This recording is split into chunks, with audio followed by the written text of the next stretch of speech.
স্বামী বিবেকানন্দ ঘনীভূত প্রেম, তার শুধু ভালোবাসার রূপটুকু নিয়েই আমি আলোচনা করব। জ্ঞানী বিবেকানন্দকে আমার দরকার নেই, পণ্ডিত বিবেকানন্দকে আমার দরকার নেই, বিশ্ববিজয়ী বিবেকানন্দকে নিয়ে আমি ভাবি না। আমি শুধু সেই মানুষটিকে নিয়ে ভাবি যার বুকে ছিল অসীম অনন্ত ভালোবাসা। আর সেই ভালোবাসা তিনি রেখে গেছিলেন তার সমসাময়িকদের জন্য তো বটেই, তার পরবর্তী প্রজন্মের জন্য, ভাবি কালের সমস্ত মানুষজনের জন্য।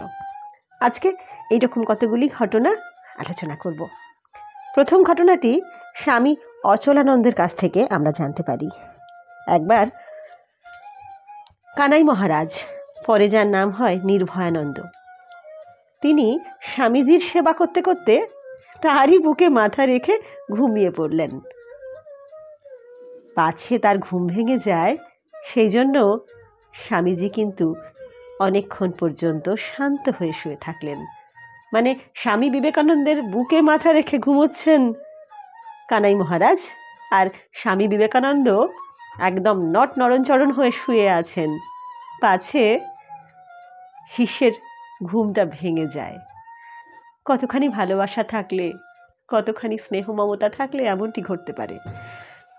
অনেকক্ষণ পরে কানাই মহারাজ আপনি ঘুম থেকে উঠে পড়লেন।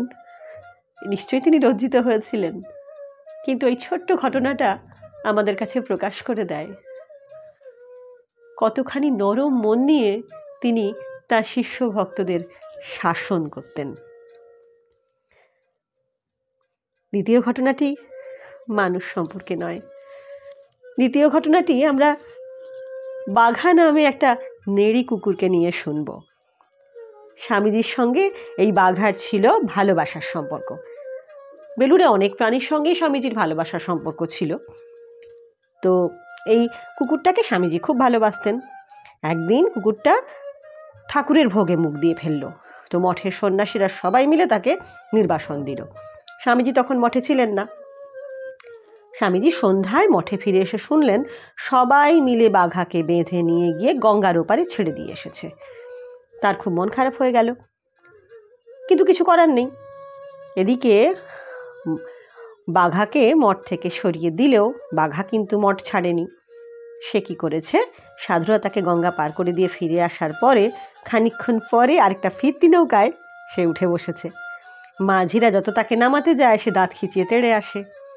শেষে অন্যান্য যাত্রীরা তখন মাঝিদেরকে বলল যে কুকুরটা যখন কোনো ক্ষতি করছে না, চুপ করে বসেই আছে, অন্য পারে যেতে চাইছে, তখন নিয়েই চলো। এইভাবে কৌশল করে বাঘা কিন্তু আবার নদী পেরিয়ে ফিরে এলো এবং সারাদিন লুকিয়ে কোথাও একটা বসে থাকলো। স্বামীজি যখন সন্ধ্যাবেলা ফিরলেন, স্বামীজি পরের দিন ভোর হওয়ার সময়ে স্বামীজি স্নানঘরে আসতেন, সেটা বাঘা জানত। সে ওই সারাটা সময় কিন্তু স্বামীজির অপেক্ষা করে লুকিয়ে বসেছিল।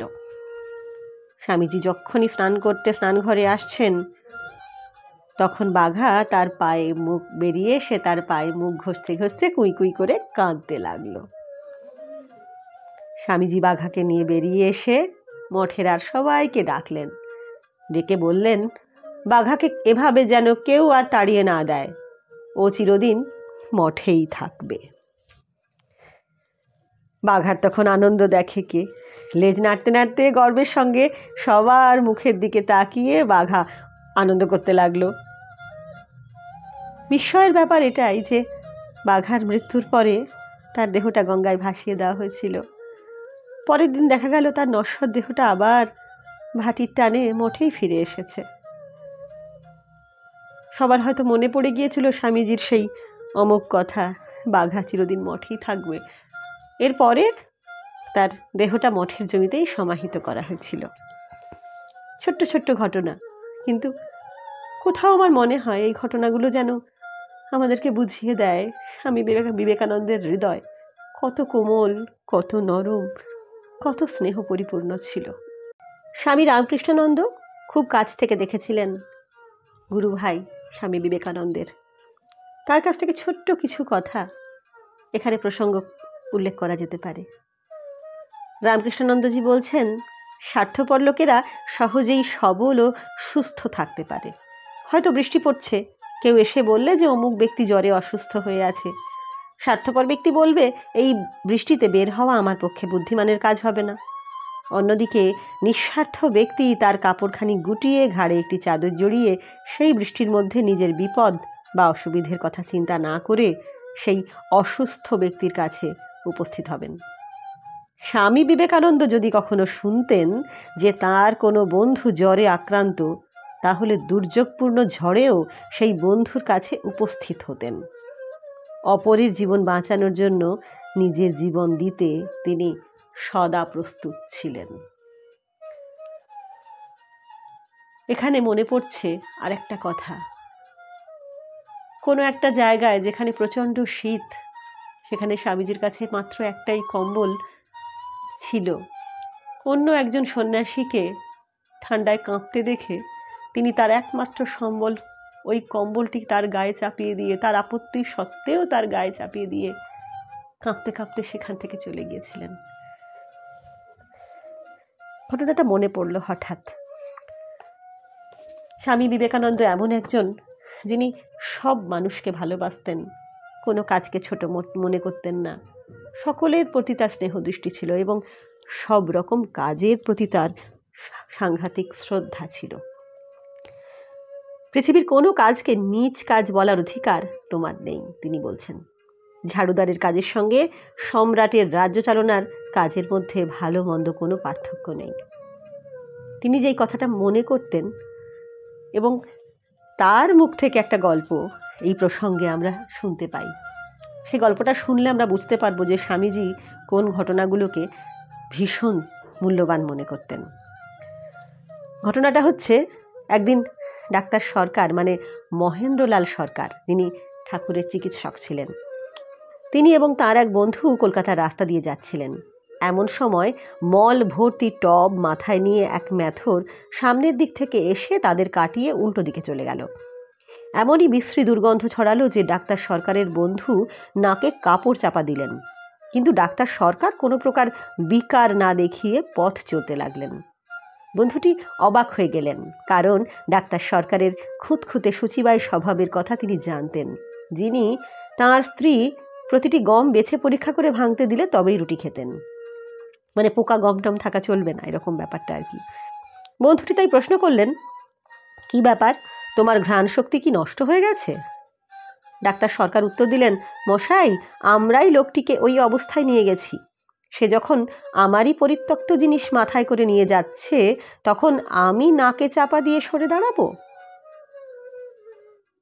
এই গল্পটা আমরা জানতে পারি স্বামীজির মুখ থেকে, স্বামীজির কাছ থেকে।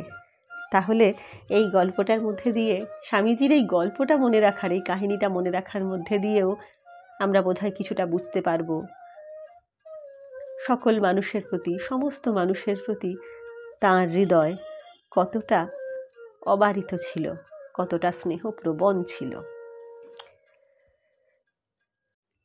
সমস্ত জীবন ধরে তাঁর দেওয়া শিক্ষা ছিল, সকলকে ভালোবাসো, সমস্ত রকমের স্বার্থপরতা ত্যাগ করো, যা কিছু তোমাকে স্বার্থপর করে তোলে তাকে ত্যাগ করো, প্রেমের চতুরাঙ্গীকে পথে অগ্রসর হও। তুমি যখনই স্বার্থের পথ ধরলে, অমনি তোমার মধ্যেকার খাঁটি লোকটি সরে গেল, তুমি দাস হয়ে পড়লে। অতএব তার শিক্ষা যে ভালোবেসে যেতে হবে, অন্তরের গভীর থেকে সকলের প্রতি ভালোবাসা ছড়িয়ে দেওয়া শেখাতেই আমাদের মধ্যে এসেছিলেন সপ্তঋষির এক ঋষি সচল বিশ্বনাথ স্বামী বিবেকানন্দ। তার জীবনের আরও নানান ঘটনা চেষ্টা করব আগামী দিনে তুলে ধরবার। স্বামী বিবেকানন্দ ঘনীভূত প্রেম পর্ব 9 আজ এই পর্যন্তই। ভালো লাগলে অন্যদের মধ্যে ছড়িয়ে দেবেন, ভুল ত্রুটি ক্ষমা করবেন। নিবেদনে রাখি দক্ষিণেশ্বর থেকে। নমস্কার।